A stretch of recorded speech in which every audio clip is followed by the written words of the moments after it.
that I installed in my clinic about 1 year ago. I did around 3,000 upper eyelid blepharoplasties so far, surgically, and still I was having patients that were not yet ready for this. And also patients who might have a lot of skin excess, who are not willing to undergo a surgery. Then we have something here to offer with this plasma energy device that gives us the possibility of a good skin tightening with a little downtime and very fast treatment options.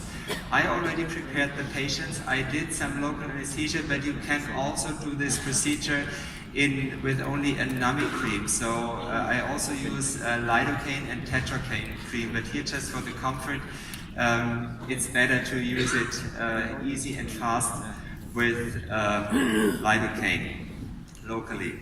So if you might have here a focus on that device, so I can show you just in a few words how easy this works. Plasma energy is ionization of air. So you have the 4 different stages of matter, like solid, liquid, gas, and light. So we are just transferring air into light, and this will deliver an energy laser, and we have fractional lasers. But in my opinion, this works much more intense in skin tightening, especially in the upper eyelids, than, for example, my CO2 laser does.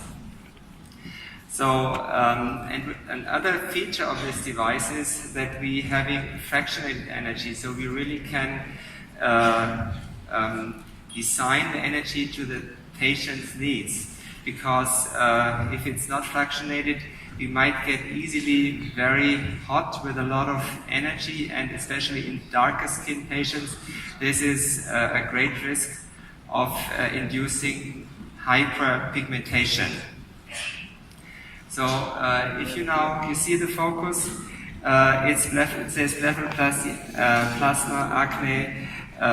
You can treat superficial wrinkles, lentiginous, so for these I use my lasers, but you can also treat scars, fibromas. What it is really great for, because it has very focused delivery of energy. If I have sebaceous gland hyperplasia or syringomas around the eyes, that's also a very fast procedure to remove them, and it's also more precise than with my erbium yak laser removing these lesions. Also xanthelasmata, a quick and easy procedure. You can treat warts, you can treat viral warts on the hands, feet, you can treat genital warts, so it also goes into medical treatments. In order to mark out, so you see she doesn't have a lot of skin excess, and usually probably you wouldn't say she does need upper eyelid blepharoplasty, but if you look close at her, on this eye, can you close please? This eye doesn't have had any local anesthesia yet, and you see the skin excess. So this is a good patient. Of course, when you see here the lid crease, if you mark your surgery, it's a little bit below the lid crease. And then open your eyes, please. You see, so you would, and close again. So it would be probably like this, the skin excess you would excise. If you want to shrink the skin with this device, then of course, if you want to shrink this amount of tissue, this is why, of course, we go to a larger area. And you already did disinfection. So usually I use sterile gloves. What I also did show here is, in my clinic, I put just, can you see it here? I put just a glove, usually a sterile glove above this, so I have a sterile handpiece, and then I can start working. To start the machine, maybe you can just briefly focus here. it's one-click blepharoplasty, and you see down here the fractionation of the system, and up here the energy. So sometimes you might need to change them, but usually the preset parameters are already very well for this treatment. Go over here and deliver little dots.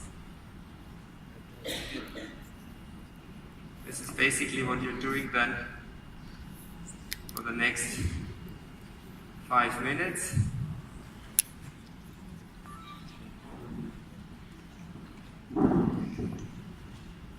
But we can ask you some questions during the procedure?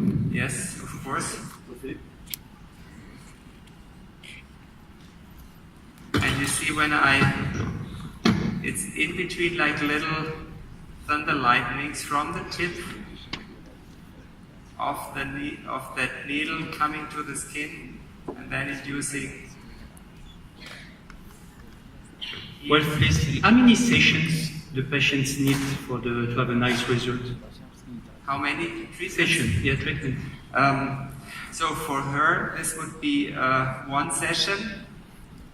If I have patients with more skin excess, I did repeat this treatment after 2 to 3 months, but it's actually amazing how much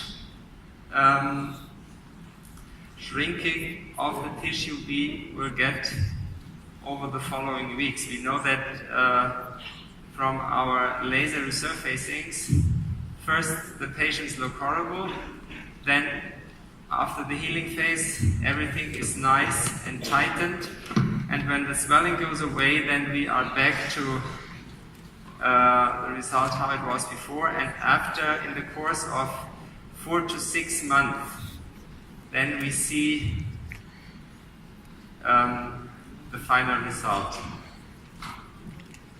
So I kind of do the same area as I would excise, and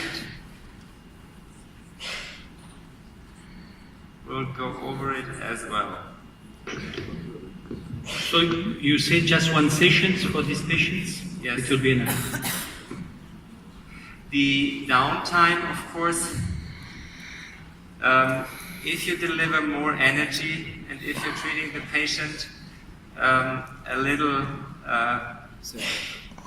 heavier, then the downtime, usually it's 2 to 3 to 4 days, but it can be up to 1 week.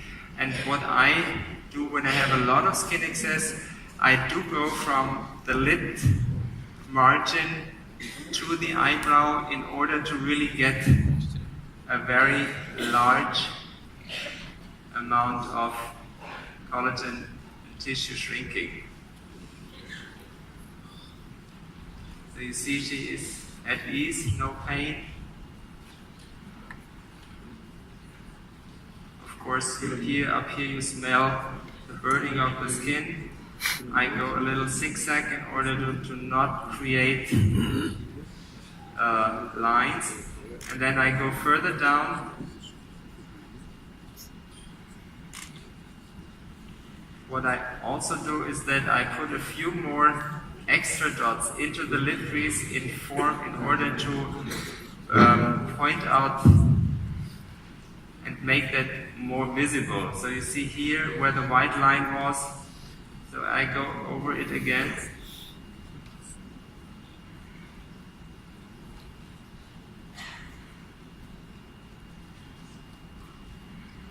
So this is the kind of procedure: see one, do one, teach one.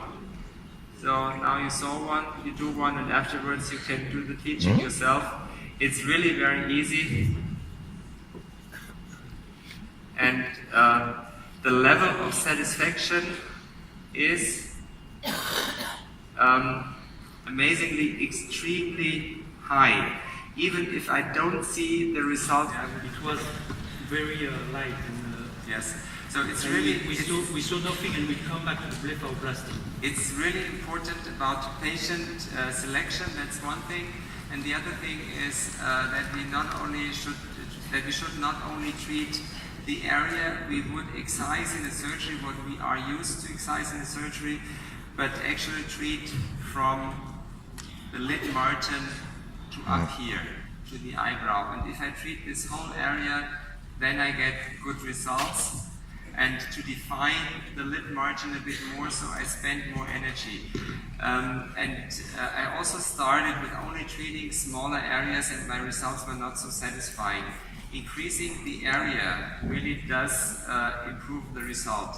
And also if we go back to other devices, what we might use, like when I use a therapy tightening down here, I not only treat this area, I want to lift this up, so I need to treat all the way back here. So we need to... only 1 minute, please. Okay. 1 more minute, sorry. Can we start? I can finish the other side while my colleague is treating his patient. Just showing... My question is very short. Who can do this kind of procedure? Plastic surgeon or dermatologist? Actually, you need to be a doctor. You should have a lot of clinical experiences and also experiences in eyelid surgery. But for this, you see how easy it is. So who can hold a needle can do that device, to put it very basic. But actually, I mean, we have heard this excellent lecture on anatomy, and we are here all to be very well trained. So safety first, and please, if you want to do this, be aware what you are not doing.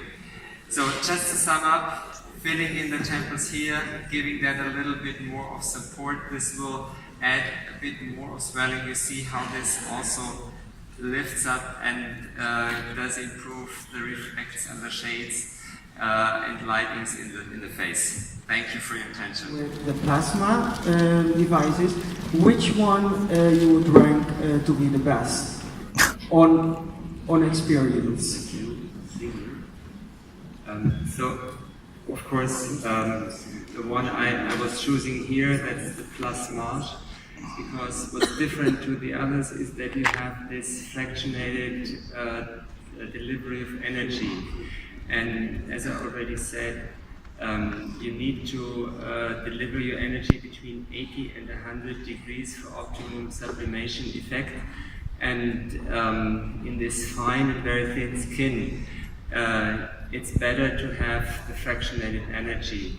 You have also seen on the screen when I was pointing out the preset parameters that you choose your own energy level plus then the frequency of the fractionation. I mean, with the plexer you have 3 different sets for the frequency, but for the dust you do have different frequencies, and for the Plasmage also. Is it just the temperature, the energy which comes free? Yeah, with the fractionation, it's easier for you to not overcorrect, and especially in darker skin type patients, it's very dangerous if you deliver too much energy and you deliver too much heat. That's also why I would not recommend. I was often asked that question whether radio frequency would do the same. Also there, you would deliver more heat and not as precise, producing these little dots that are healing without any scars.